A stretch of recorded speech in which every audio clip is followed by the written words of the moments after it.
Dennis, we haven't talked in quite a while. First off, hot topic in town. What's your take on the Kyrie Irving situation? Yeah, I might need to get my phone to see if he's been traded yet. It's an unfortunate situation overall, because I think you'd rather have Kyrie on your team than not, especially when you've been to 3 straight NBA Finals. I think it's pretty clear that Kyrie did go into Gilbert's office or Gilbert's headquarters and asked to be traded. I don't know that it was a demand necessarily, but he certainly requested it. I think the Cavs are trying to accommodate, putting on as good of a face as they can, trying to maintain some sort of leverage, even though they do have him for 2 more years under their control before the player option. So it is an unfortunate situation overall. However, Mike, it's not one where I assign blame. I mean, I know it's popular right now to blame Kyrie. This is the way of the world in the 21st century, specifically the NBAAU. Players rule. They do what they want. Right. I don't begrudge a player who gets drafted into a franchise for wanting to play for another franchise. And in this case, he wants to get out from under LeBron's shadow, or so we're told. I'm not going to begrudge him that.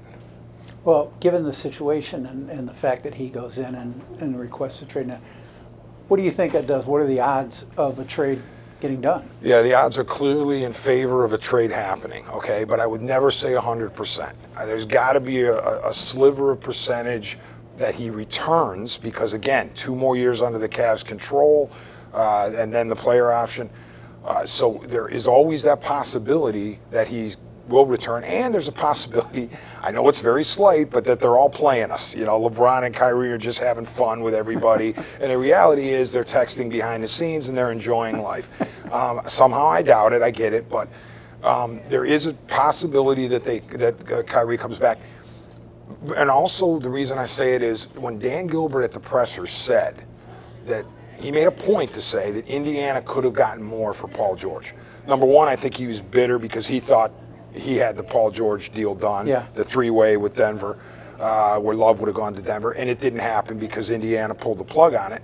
But also because it leads me to believe that unless the Cavs get the King's ransom for Kyrie, he's not going anywhere. Because Dan Gilbert doesn't want to be the guy who gets pointed to by another owner or gets snickered at by somebody who says, you didn't get enough for Kyrie Irving. So unless it is the mother lode, I don't think that the Cavs move him. But having said that, the probability is they do get what they want, and he does get moved. Okay, well, let's just say, going with your other scenario there, that he doesn't get traded.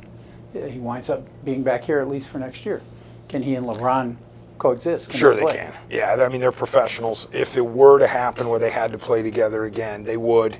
They patch things up if it needed patching up. You know, they're professionals. They're champions together. They would make it work. But the unfortunate part about all this, Mike, is I don't see any of it making the Cavs good enough to beat the Warriors at this stage.